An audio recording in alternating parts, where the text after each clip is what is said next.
You know, they say Mumbai is the maximum city. And we can assure you it's a complex city, it's a crowded city, it's a lively city, and it's surely beautiful. And when we were there, we had the opportunity to meet the mayor. And we also talked with institutions that are talking about the exact same waterfront we're talking about today. We are Team Mumbai, and throughout this presentation, we're going to go through our existing conditions, the goals that we've come up with some of the frameworks and plans, and followed by some implementation strategies to help us move forward. All right, so I showed you a couple of the pictures from our trip there. I'm going to introduce you to the city. Mumbai is located on the western coast of India. It's the largest city in India. It serves as both the financial and cultural capital of India. It's home to the country's largest stock market, as well as Bollywood, which is the largest producer of movies in the world. This is zooming in even further to the city. The metro area is shown here on the map. The island city is highlighted here, and our site is the eastern waterfront of the island city. This entire area currently is owned by the Mumbai Port Trust. It's an active port, but in the late 80s, JNPT, another port, opened across the harbor. And this port is a lot better situated for large containerized ships. So we've really seen a decline at the Mumbai port.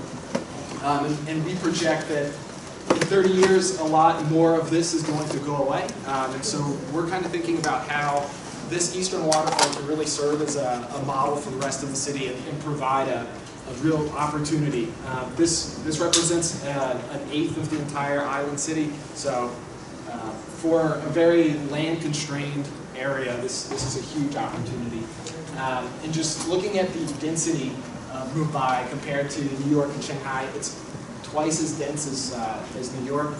Within the greater area, there's 21 million people. Within just the island city, it's 12 million. It's important to note, Mumbai developed from a series of 7 islands. Over time, the land has been reclaimed. Our site is located entirely on reclaimed land.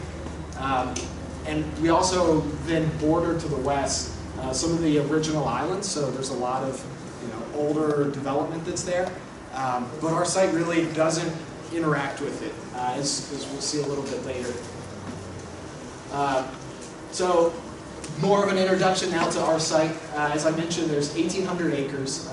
We are looking at 1,000 of these acres as potentially developable because the Navy has a shipbuilding facility in here. It also uses this area for like a naval base as well. Within the site, there's housing for employees of the Mumbai Port Trust. There's also over 14,000 informal settlement. And in the surrounding 5 wards that border our site, there's 1.2 million people. There's a lot of stakeholders who are interested here from different governmental bodies to obviously the people, the labor unions, so the workers that are here. The Port Trust itself employs 11,500 people. And then major informal industries that occur here. There's 6,000 people who are employed in shipbreaking. And that's concentrated in these finger docks, which we'll zoom into a little bit later. And there's also major fishing, 4,000 fishing people who are kind of concentrated around this ferry wharf. So is that 1,800 acre figure actually what you're about to show on the next slide, or the land inside the rectangle? It is this okay. Yeah. So this is the existing land use. You can see a lot of it is currently for transportation. It's an active port. However, this area in here, kind of these 2 blocks, have been infilled. Prince's Dock and Victoria Dock. So Indira Dock is now kind of the only remaining active dock that's involved with port activity. And then to the north, there's large industrial area. This is primarily used for oil storage. And so we are looking 30 years into the future, and we think oil storage is probably going away. Where is the informal area that the corridor is almost the same as an area? So the informal area is kind of on these finger docks. And this is also where a lot of the major shipbreaking is occurring. So they're living very close to the very, produce a lot of hazardous waste and living in very close proximity. Looking at the regional economy, the Fort area, kind of to the west of our site, is the historic core of Mumbai, and this is a huge employment node.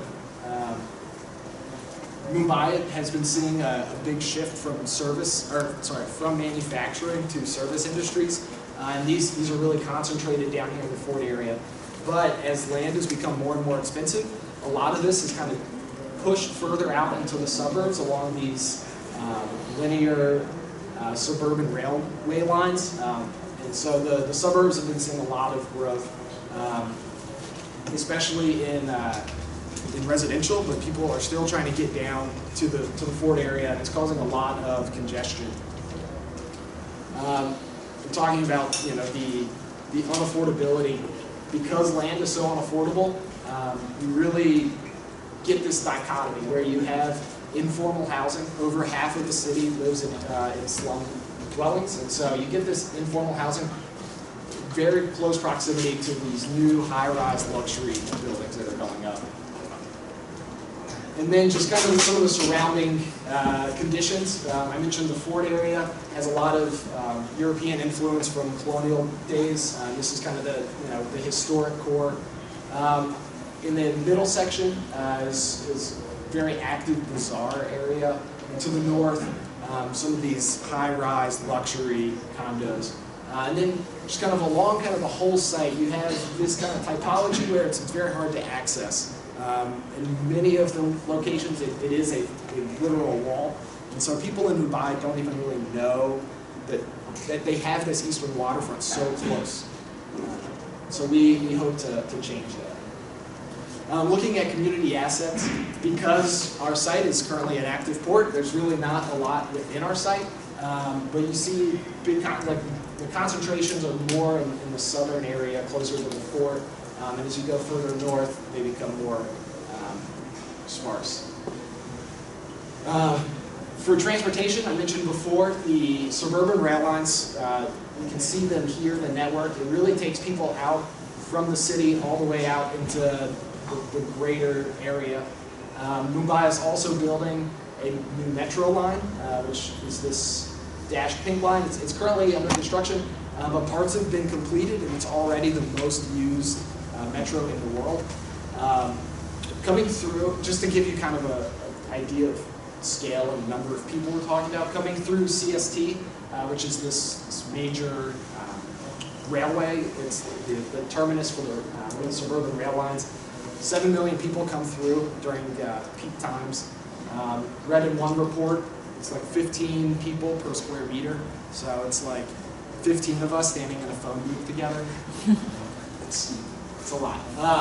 And we did find that 85% of people do take public transit, but you consider that also 500 new cars are added every day. And so private vehicles are a rising kind of concern that we need to consider. And then also the infrastructure, both the transportation infrastructure and water infrastructure, trash, stormwater management, it really is not adequate. The transportation infrastructure is getting old. A lot of the water infrastructure just doesn't reach certain areas, especially where a lot of the slum settlements form. There's not infrastructure to provide services to them. Within the city, there's very limited open space. To the south, kind of in the Fort area, there's these large maidans, which are really just used for playing cricket, and really the majority of the green open space in the city. It also has kind of the iconic Chowpatty Beach, and then to the north, actually in our site a little bit, are these protected mangroves.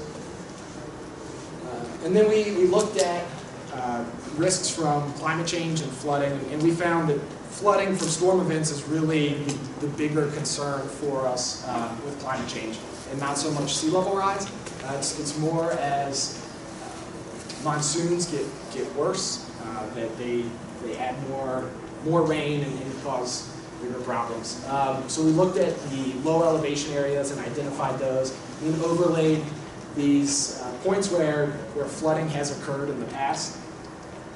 And then finally, just some other kind of issues that we're dealing with.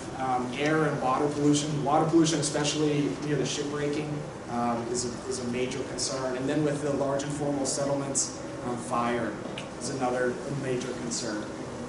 And I'm going to pass it off to Ben, who's going to walk you through a little bit of our process. So after our whirlwind trip of Mumbai and also our study of existing conditions there, we really started to get a sense of what the city needed and what we wanted our vision statement for it to be. First, an important part of this process was creating alternatives for our site. And as we started making alternatives, we wanted to weave economy, improvements in the economy through it. We wanted to address housing. We wanted to address the lack of infrastructure, and then finally environmental protection issues. So we studied a lot of case studies of waterfronts in cities around the world, and it helped us develop these three alternatives for our site. The first one was an economic growth generator. This would use our waterfront's proximity to the CBD to help create kind of another global financial center, and also use the good connectivity of suburban rail lines and highways to connect our waterfront to other economic assets in the rest of the city. Our second alternative was our waterfront as a global destination. Our waterfront could serve as a great ceremonial space, a vibrant cultural destination, and also reestablish Mumbai's global presence. We hear a lot that Mumbai is striving to become a great global city and kind of improve its image to the world. So we figured embracing tourism and cultural aspects in the waterfront would achieve that. Finally, our last alternative was our waterfront as an environmental model for development in the rest of the city.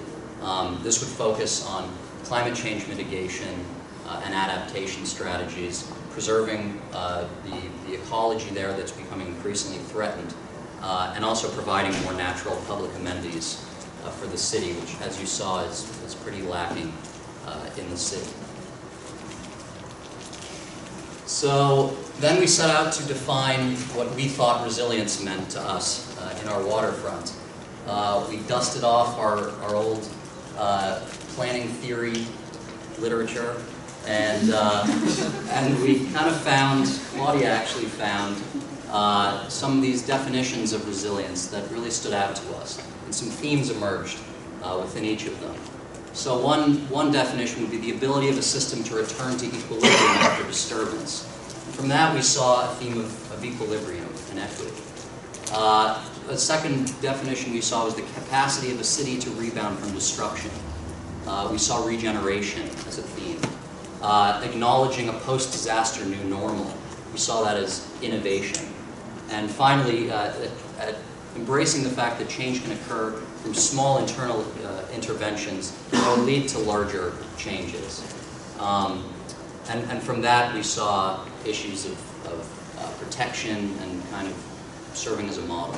So we really sought to apply these different definitions of resilience at a local scale in our waterfront, and also at a city scale in the island city, and finally at a regional scale in terms of the greater Mumbai region, which really deals with a lot of the same issues that our waterfront does.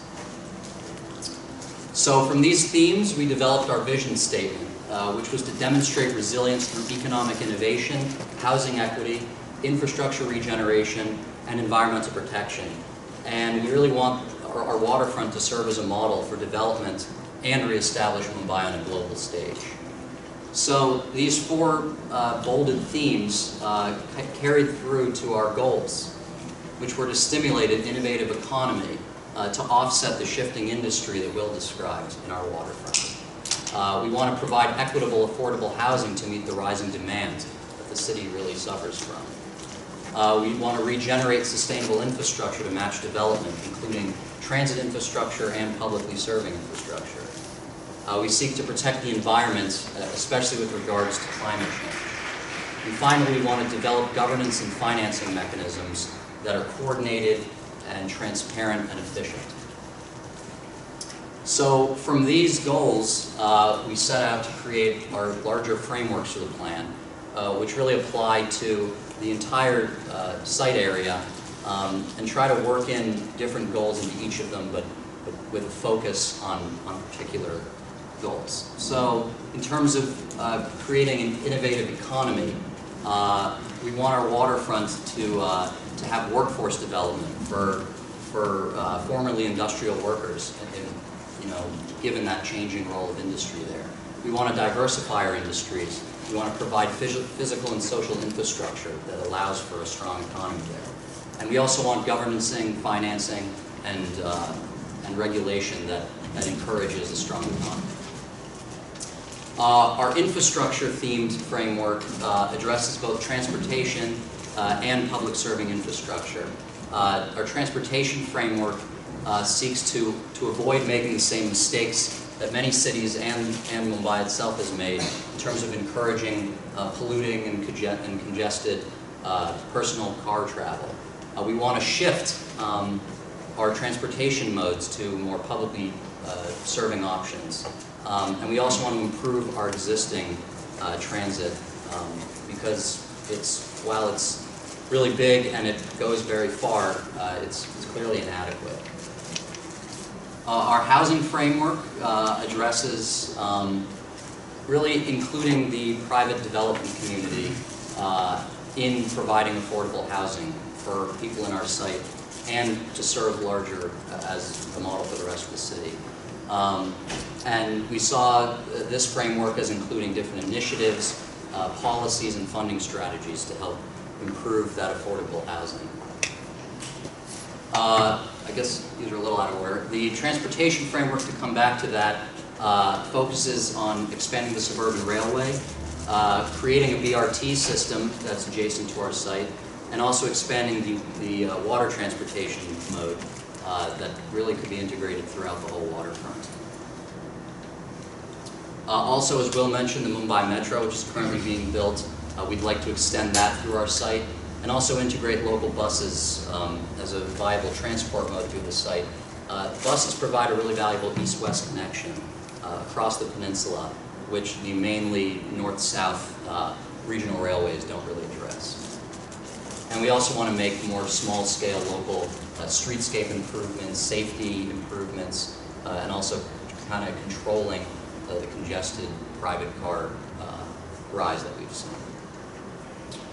In terms of public infrastructure, we want to provide green infrastructure, smart blue, green, and gray infrastructure to address stormwater issues, and also publicly serving infrastructure like wastewater treatment, sewage, recycling, other things like that.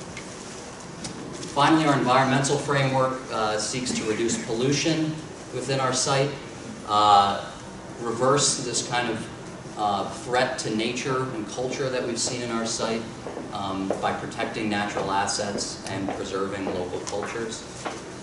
We also want to mitigate climate change and adapt to floods that may become worse with climate change. And finally, to remove and remediate those polluted industrial areas like shipbreaking that we described. So now I'll hand it off to Naeem, who's going to talk about the specifics.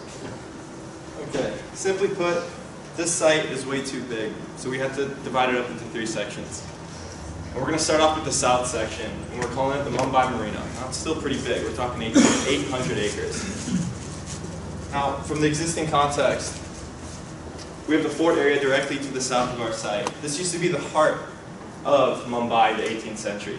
We have the CSD station, which is not only a UNESCO World Heritage Site, but it's also the busiest station in the world. We have the Chor Bazaar directly to the west. It's very attractive for tourists. and it's directly next to our site. Now we have this highway. It's a 10-mile elevated highway that was constructed in 2013 to alleviate some of the traffic in Mumbai. Now the problem is it starts and ends in our site, so you can imagine the problem that has. It's a mess. We have the fishing wharf, which is the hub of the fishing market in Mumbai, and the elephant in the room is the Indira dock right in this site. Now, as Will mentioned, the Mumbai port owned these docks, but due to development pressures in the 70s and 80s, they moved away to Navi Mumbai. So now, when we look at our land use, only Indira dock is in operation, and Prince and Victoria dock have moved away. We are under the assumption that this is inevitable for Indira dock to go towards Navi Mumbai. And worst of all, right next to this bazaar that I just talked about, all the buildings used to the right of it is strictly for storage. Now in terms of the current transportation in this area, we have 3 existing stations: the CST station, the Masjid station, and the Sandhurst station. Now these do provide access to our site, but that's it. Those are the only access points. There has always been this perceived and physical barrier to this waterfront. Mumbaikers don't even know that this waterfront exists. And of course, we talk about the flooding. We have low elevation points within our site, and there's a lack of stormwater infrastructure. So whatever we do, we need to address this issue. The point is, we need to make noise in this area. We want to be bold, and we want to be ambitious. And we looked at various case studies, and we came up with a mixed-use district to the north, the Soho district right next to the bazaar, as well as a cultural and entertainment district around the existing Indira dock. We want to conserve that wet dock and see what we can do with it. So in terms of our new transit system, we're going to keep the existing transit lines, such as the CST station, the Masjid station, and Sandhurst, but we're going to expand the hell out of Sandhurst station. And we're going to expand the planned metro line throughout Island City and connect it throughout our whole site, as well as to alleviate some of the pressures that the highway have constructed. We want to introduce a BRT line that not only runs through our site, but also connects to the rest of our waterfront. We're going to expand the current road network and create a grid-like manner. This way, we can shape the block through various scales to shape our land use. And with that grid, we want to create a public realm network along our waterfront, as well as to the rest of the city. I don't just mean public open spaces, but public amenities, where it captures Mumbai's consumerism, their recreational desires, as well as general livability. In simple terms, the land use, we want to have office, commercial, and residential along our bazaar. We want to ensure we have residential there because we don't want it to be dead at night. Whereas in our southern side, this is where we're going to have our major entertainment cultural destination with residential and mixed use towards the center of our site. And we develop a whole system, diagrams of systems, but we're not going to get into all of them. Density is an important one. We want to make sure that along that highway we have more high-rise here. When I talk about density, I just mean building height. So, and we want to have lower height along the waterfront as well as the southern section. Not only does this optimize the views to the waterfront, but it also reflects Mumbai's culture of views towards the waterfront, such as Chowpatty Beach to the west, very low rise, and we want to respect that. We've thought about parking. We put as much parking infrastructure as we could around the stations that are existing and that we are proposing. And in terms of the water management, basically we're saying wherever we're putting residential units, we need to understand that we need to have design and policy frameworks to address these issues. And then we get to our plan. If we start from the north, this is our mixed use area and cultural activities like museums and whatnot. But our biggest case study was the Pearl District in Portland. They've converted old warehouses into condominiums and loft-like buildings. We like that case study, so it definitely influenced us. This is that Sandhurst station we were talking about. The biggest influence was the terminal in Portugal, which is it's become this major transit hub that attracts local, regional, and national transit lines. So that really inspired us. And we want to have more podium-style buildings to address entertainment at night, retail all throughout the day and night with residential units as well. And down here, we want to make sure we create this entertainment district. with, it was influenced by the SeaWorld in Shenzhen. It's a highly attractive area within this city for cultural and entertainment activities. Now the most important aspect, and this is hitting on our equitable resilience goal, is that we want to ensure there's enough open space throughout this site. We want to ensure that for every person, for every employee, there's adequate open space, especially along the waterfront and throughout the site. And this is just zooming into each of our areas, but we want to ensure we have cultural attraction to the north section. We can do this by forming public and private investment to coordinate events because of Mumbai's history of cultural events. Now the social asset within our site is definitely the fishing terminal. We want to transform this, influenced by the fish market in Sydney, Australia. Why not have more recreation activities there? Why not have more dining there? And of course, like I said, the Sandhurst station is huge. We want to alleviate some of the congestion that the CSD station currently has in the south.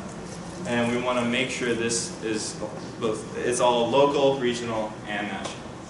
Now we'll go a little bit north to the north. As we move forward to the north, also moving a little further away from the heavy commercial activities, as in the foreign areas and all the noises Lane just made in the marine areas, to the middle of Island City called Club. And that is a neighborhood. It's like a more quiet, traditional, housing-based neighborhood. But to the east of the barrier on our side, is a whole different picture in here. As you can see, the existing land uses are mostly still core activity-related industries such as warehouses, transportation, and on the three-finger docks are where the most informal settlements and shipbreaking industries are located. And also, one thing to mention is the coal yard and oil storage that has left us with heavily contaminated soil. And throughout the whole site, we have over 14,000 informal settlements inhabited in our house. So as you can see, the whole area is about 500 acres, and most of them are industrial land use, and two major transportation spots cut through our site. As the red is the Eastern Highway, which is an elevated expressway that links to link our site on regional scale, and the ground level suburban train right on the left. So the land use and transportation patterns cut off our whole site between the western neighborhood and to the eastern waterfront, which also provides us an opportunity, since the port industry is going obsolete in 10 to 15 years. This opens up a huge amount of developable land for our future developments to speak for Mumbai's housing issues. And based on our regional economy analysis, we envision this area as an economically innovative and with housing and social equity district. Since we're proposing a lot of housing units, which caters to Mumbai's urgent needs, we also want to speed up the development speed, which is why we take advantage of existing road networks as much as possible. And we also apply appropriate density strategies based on the circulation map as more mixed use and affordable housing near the transit stops and the metro station and BRT station that we propose. And also a lot of areas on our site are within flood sensitive zones, and we'll apply special guidelines to those areas, which will be covered in our demonstration plans. So based on these development structure that brings to our site plan, and also the scales and urban topology are based on the existing western neighborhood topology, and some of them recently completed projects.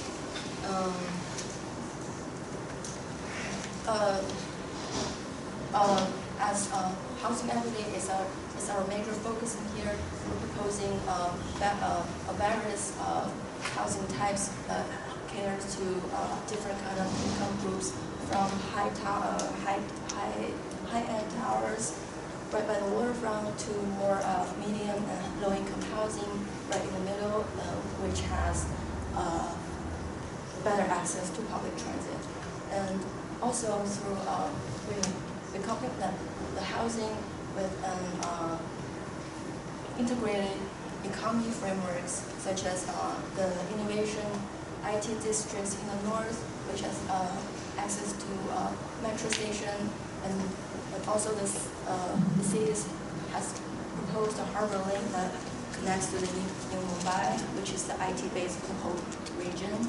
And two, scattered but mostly concentrated on the major corridor is the commercial and retail services that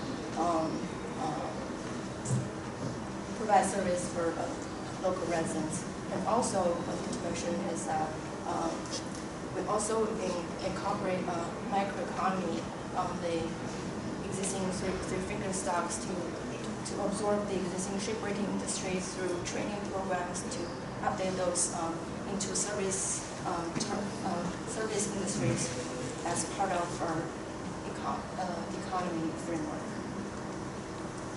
And except for housing and workforce development, we also complement them by complete social infrastructure networks with schools, hospitals, and open spaces, which are all lacking in the region as a whole. But most importantly, the three corridors we're proposing are linked to the only three access to the western neighborhood to bring social capital and people to our waterfront promenade to maximize the waterfront as a public asset to the city as a whole.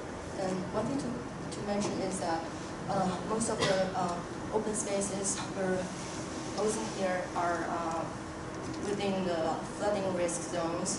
So as part of our flooding mitigation strategies. So based on that, we're proposing two demonstration plans. One is the east end that caters to our housing goals, and the other speaks for informal settlement security and remediation area. So east end district is like a phase one leading projects, as it has a pretty good base of educational facilities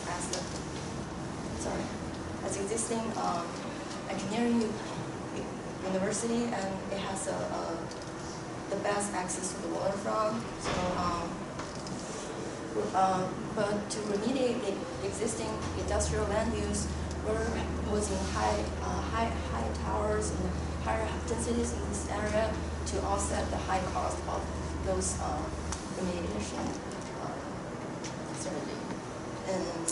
And also this whole area is like the Founders Point in New York City. It's not a luxury segregated area.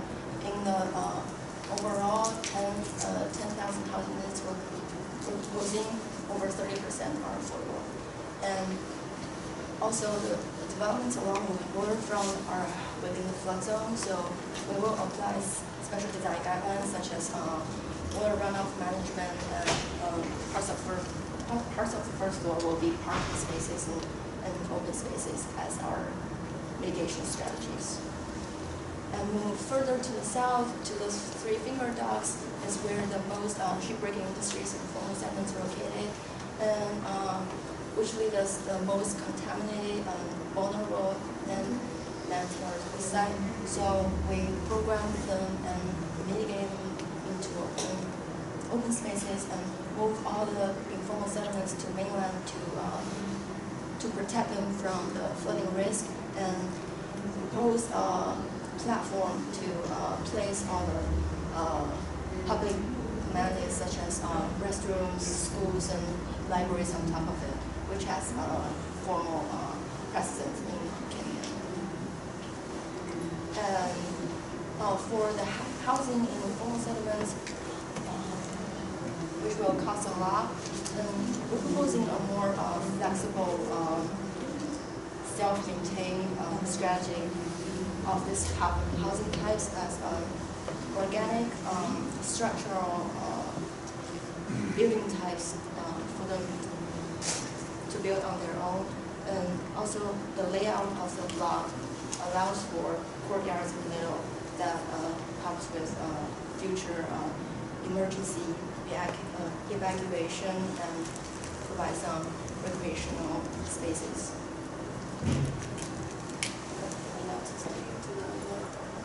Thank you. So if you look at the north offers an opportunity and a lot of assets in which we can bring a lot of renewable energy and infrastructure into the area, and then also preserve the ecological assets and a lot of the heritage that exists in this site. So if you look through this site, some of the opportunities and assets in here, there's a lot of oil storage, and we predict that a lot of this capacity for this oil storage can move from where it's at in here to the new port. Also, this oil storage is right next to mangroves and flamingo habitat in the area. Another big feature is there's a village of the original inhabitants of the 7 islands. These indigenous people still have their own culture. They're fisher folks. Their primary occupation is still connected to the water very much, and it's very important for us to find a way to preserve and take advantage of this resource in the area. Also, this whole area is pretty much divided off from the western neighborhoods by a below-grade railway, and a lot of high-rise developments on the other side of the railway. So we're really going to look at ways to try and improve these east-west connections to the site. Also, there's a 40-acre site that's right now just used for storage that provides a real good opportunity as a pivot point from the residential to the south to this more heritage and ecological areas to the north. And also, this 40-acre site is right next to Flamingo Point, which is a big point or an area where people come together for flamingo festivals and observe a lot of, during the migratory season, the natural resources in the area. So looking at the land use, you can see how much in purple here is used as storage, but mostly for oil storage in addition to warehousing. You have this huge mangrove reserve up in the north. And also right there in yellow is Coley Fisher Village. If you notice all the way on the right on the flood risk, a lot of our area is reclaimed land, and there's a huge flood risk area that we'll need to address, aside from that Coley Fisher Village, which is one of the original 7 islands, so it's built up a lot more. And then also transportation. The railways and the highway really cut off from east to west, but there's one train station in the area that provides some access to the neighborhood. So looking at our land use plan, our goal here is to take this industrial area and take advantage of the fact that moving away from oil and fossil fuels, and instead installing infrastructure that this area desperately needs, not just for our site, but for the city as a whole. So we're looking at bringing in solar energy into the area, which over a 40 or 50 acre site.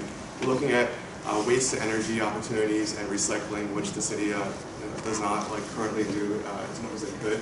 And then we're also looking at other opportunities in the area for wastewater management, providing clean water.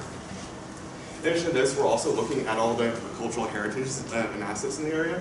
So looking to preserve this Coley Village and really upgrade their where they live and connect them to the waterfront, but also taking the waterfront, expanding the mangroves, which act kind of as a seawall that help buffer the area from flooding risk and other ocean surges. And then also bringing in a waterfront trail that will connect a lot of the nodes along this area. So at the south, we look to bring this Coley Village and their traditional music and dance festivals, and combining that with the Flamingo Point and the ecological heritages into an ecotourism type of destination. And also connecting that through a trail up through this area.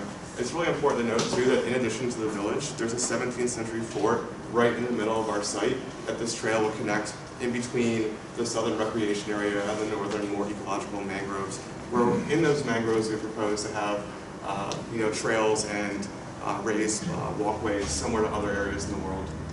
So if we look at our proposed land use, in addition to the programming and assets that we're looking to take advantage of, we also want to add one more transportation system, taking advantage of the metro that we want to propose for the area, and also trying to build up some density along where those 2 railway stations would be. And then on the coast, really bringing people to the water by bringing as much green space into the coast as possible, and then also down towards the south, having a commercial area that serves as a transition point between the residential and these ecological assets. So looking at our demonstration project and how we look at the phasing and strategies for doing this, the biggest thing is doing remediation for this area. Just removing the hazardous activities of the oil and doing brownfield remediation standards to prepare for these other infrastructure projects. We look to bring in a project like Deer Island, which serves 5 million people. So we would look to serve 2 to 3 million people, which means our entire site plus the adjoining sites could benefit greatly from having all this infrastructure brought into the area. And then also upgrading the Coley Fisher Village, allowing them to stay where they are and preserve their culture that's preserved up to this point, and giving them the space and the ability to upgrade and enjoy this new infrastructure, get clean water and sewage systems into their village, and then also protecting them from development pressures in the area. So bringing it all together into a full land use plan, we look going from the north to south to take advantage of bringing in infrastructure and preserving ecological habitat. Going down further and also bringing equitable housing and environmental remediation in some of the most toxic areas that were damaged from shipbreaking. And then going down further south, bring a huge transportation hub to alleviate congestion and help strengthen a new commercial corridor within the south. Also, looking at our transportation structure, we really look to identify as many east-west connections as possible, but also strengthen that north-south connection, building on the existing transportation, but then also bringing new transportation into the residential developments that we have to make this area walkable as well. So for implementation, we look at phasing, and our goal with phasing is to really bring in the infrastructure into the beginning, along with some of the housing and commercial, and then at the end, allowing some of the other profitable things to take place, like the remaining housing and commercial, which really will encourage them to go through the middle part of our phasing, which goes into the more entertainment and retail aspects, but also bringing in a lot of the affordable housing and finishing the environmental remediation that's needed for the area. One area of government financing, we look to propose a special purpose vehicle in the area. This is a tool that's used in a third of Mumbai, and we want to propose this for our site. What this will do is it's a tool that takes a lot of the financing tools and figures out how to distribute them to the various governing tools and really execute these programs efficiently.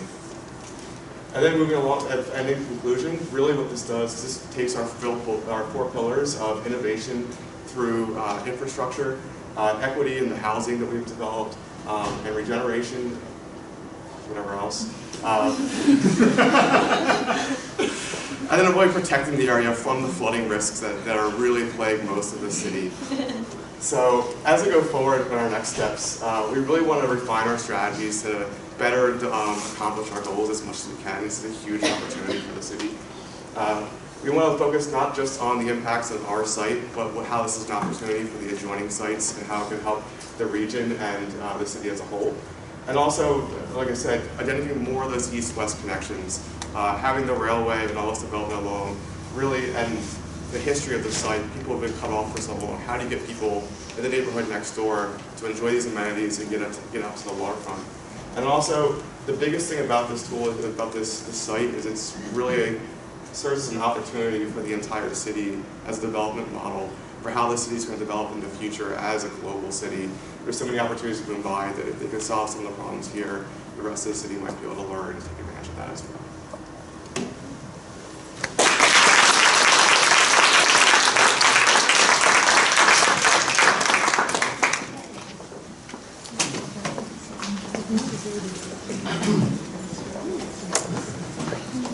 I'm going to jump in. I'm going to jump in because I have very mixed feelings. First, I feel that the group has been extremely engaged with the area, hardworking, trying to deliver a powerful narrative, and probably the most complex of all the sites that we're seeing today. Maybe one of the most complex cities on the planet. So I appreciate the level of engagement and the intelligence and the thinking that's behind it. So that's number one. And I think that we put on the table many of the themes that are relevant for the city and for many others of the third world. So that is a plus. And it's an amazing amount of work. And even in the elaboration of the graphics and the narrative that led to the proposals. So that is okay. Let's get to that conjunction. Yes. That was a big how can I say this in a very nice way? You won't, so. No, I will, because I feel that how would I take, if I was like working with you guys in the team, how would they take the energy of intelligent, good-hearted, well-intentioned people, and just to be sure that the project, that the proposal is really engaging with the cultural and environmental nuances of the site. Because I'm afraid that at some moment, while the ecological, the social agenda, the cultural agenda was stressed many times, and in fact, in the opening statement of the other sites, wow, we started with the heart. That was the first thing that we didn't see in the other cities. If you have not lived in the West Coast, you don't have a clue what this thing is. You know, this started with the people, the activity, the vitality, the strength of the water. You know, it gave us all these things. And then as the presentations proceeded, I felt that it was a little for my taste, to be globalized, sanitized, super orderly, super controlled, responding to global markets and to developing trends, and eroding all these things that make the city so unique. That was my fear. So, for instance, I know that it's a city planning dogma, but I cannot imagine to see in a city like this plan for land use. Land use makes no sense in a city like this. There are moments where you pinch the ecology, the mobility, that is fine, where you create higher investments, or you relocate, or you protect, but presenting a site of this area with a use, master plan of uses in a city where it's all intertwined, and you know, you can't even see it. It's one of the great things that's nothing, and everything is mixed use. So that I was a bit taken with that. I could not imagine, you know, you saw that beautiful map of how this place used to be, and you mentioned the island city of the time. Sorry to extend so much, because I'm very passionate about this. You know, and did you read the book Soak of Anu and Dilip? Read it. These are the great professors that are here in the landscape department. They're from India, and one of the books has been to explain how the estuary was formed and how the British occupied it and did not really understand how the estuary was working, and that's when they started infilling and connecting and doing all these things, you know, that were important for all the levels of development and growth that led to the city. And then we brought in the trains and all this, but sometimes we're not really understanding the dynamics of the estuary, and that explains why there's been floods. So they showed us a flooding area. So I would have imagined that the first move, and this is my call now in the second phase of the project, that had to do with resiliency of flooding, of cleaning the water, of taking up the opportunity of removing the defunct oil drums, and all that. That was the framework of the city, tied with one of mobility that has to do with the major metropolitan systems, what you're doing, extending this vitality of the corridors, of the train, of the people, of the kasbah, the market, of the maidans that are these areas where so many informal things and economies occur, into the site. That's my first one. And then you work on the other things. And I finish with this, the whole idea that you announced that 50% of the population live in the informal, that is the trend in developing countries. When I see that the proposal here removes the 70,000 people to public housing, even if it's housing that you build, that is not that easy. You know, there are ways to work around the informal that is there and provide public spaces, better accessibility, protect from water, sanitize, and not removing these communities. So be careful. Can I just go to So I'm going to John, thanks. I was going to counter John. Are you going to? No, I feel like we're twin today. First of all, this is a fabulous presentation. You know I love narratives, and one of the things I like best is each presenter had their own narrative. It was compelling.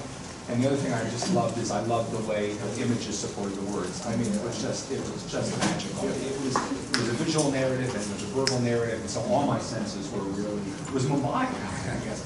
So, but I agree with Vivi, although I'm not going to be as critical. I think this is a marvelous concept. If you were, I wish we could lift this up and move it to Hong Kong or Singapore, because they would do it exactly the way you did. But that's sort of the structure that you would need to do this marvelous concept. And you know, India is just a lot more chaotic, and so if you're going to propose this, and I think you indicated this at the end, if you're going to propose this, you need to tell us how this model fits into India's government, to Mumbai's government structure and institutional structure and the financing structure. I think you know that, but you need to do it, given that all the cities in India are just trying to reconcile the chaos that's governance in India. And it's a wonderful concept, but it has to be an Indian thing as opposed to a Singaporean thing. Just a few other things, and then I love the idea that you thought about how to transition the slum housing into a new form of slum housing and upgrading. I haven't seen that level of cleverness. Push that even further, okay? David's right. If you're successful, you're going to actually attract more pressure for informal settlements in this area. And so how are you going to accommodate that? He's right. Maybe you can do something in public housing, but you can't do it all in public housing. So this model that you have of transitioning to sort of a newer form of informal housing, push that as far as you can and think about it. You had some really good ideas. Push even further.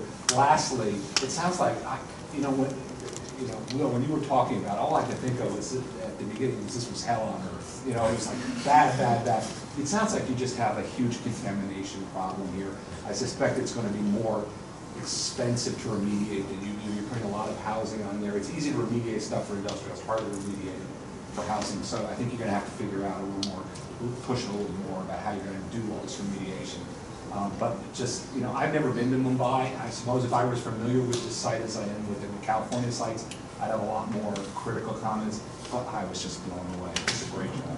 So I'd like to push back a little bit on these first two comments. So a week from now, I'm going to be at a wedding in India, dancing with my cousin, Deepika Padukone, the most beautiful Bollywood actress, right? Is that really your cousin? That's really, she's my cousin-in-law. In marriage? Yeah. And actually, I'm really glad that's the case. I love Mumbai. I love it. My wife's family's from there. So, I think maybe you're kind of half right with this whole move. Let me start with this. I don't think you had to go to very far, because you went very far, for some of your physical and district level case studies. If you just went 2 miles to the west and looked at Marine Drive, right? It looks exactly, the aerial view would look exactly like what you're proposing for the port, right? So I think you don't have to actually leave Mumbai. You have to leave part of Mumbai in this, right? And I think what you wanted to do is the bottom third. The BJP would totally go for that, right? The politics of the governing party in India and in Maharashtra, the state, would totally go for that vision because there is this exploding upper middle class, right? What you went too far is to continue that move into the 2 other northern districts. What you want to do is use this captivating, globalized, upwardly mobile, probably tourist kind of device in the lower third to generate revenues to do something more sensitive in the areas above, right? And make possible the vision that these two guys just, I think, very appropriately laid out for you. And that way you actually gives a path forward for developing that by doing what a lot of Bombay does want to do. Now the details, I think actually you had some fine ideas, but you don't want to do waste management on that side. You want to do waste management and recycling in Verica, right? In the huge informal. You do it there, yeah. Right? That's where you want to do it. You don't want to do solar on that. And that Deer Island case, you know what those little white things are? That's natural gas, right? Right? That's the CNG, those tanks, right? That's where the wastewater goes through. Do that in that process. The eggs, you mean? Yeah. Those are wastewater.